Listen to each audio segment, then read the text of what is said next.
அடுத்தது நம்ம டேரக்டர் அண்ணன். அவங்க வந்து அண்ணன் சொல்றதா, தலைவன் சொல்றதா, குருன்னு சொல்றதா அப்படின்ட்டு ஒரு பெரிய லிஸ்ட்டே இருக்கு. நேம் லிஸ்ட்டே இருக்கு. அ ஃபர்ஸ்ட்டு வந்துட்டு பிரவீன் ஐயா தான் என்னைய அவங்ககிட்ட இன்ட்ரோ பண்ணி வச்சாங்க. அவங்க உண்மையாவே நான் பண்ண ஆக்டிங்லாம் புடிச்சு என்னைய கூப்பிட்டாங்களா என்னலாம் தெரியாது. ஆனா எப்படி சொல்றதுன்னா, ஒரு மூவி ஒர்க் பண்றோம், இல்ல ஒரு ஷார்ட் ஃபிலிம் ஒர்க் பண்றோம்னா, நானும் பிரவீன் ஐயாலாம் நெறைய இடத்துல ஒர்க் பண்ணியிருக்கிறோம். அந்த அன்பனும் ஆயுதம் நீலாம் ஒர்க் பண்ணியிருக்கிறோம். டைரக்டர் வெறுக்க வச்சுருவாய்ங்க. நீ எதுக்குடா படம் நடிக்க வந்தோன்ற அளவுக்கு வெறுக்க வச்சுருவாய்ங்க. டைரக்டர் சுந்தர தான் சொல்றேன். வெறுக்க வச்சுருவாய்ங்க. ஆனா, இவரு வந்து கொஞ்சம் கோவப்பட்டு கூட நான் ஒரு இடத்துல கூட பார்க்கல.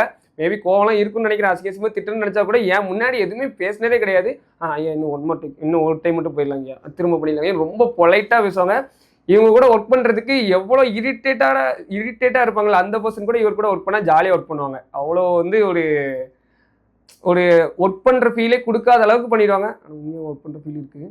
அந்த அளவுக்கு ஒரு சூப்பரா கொண்டு போயிருவாங்க.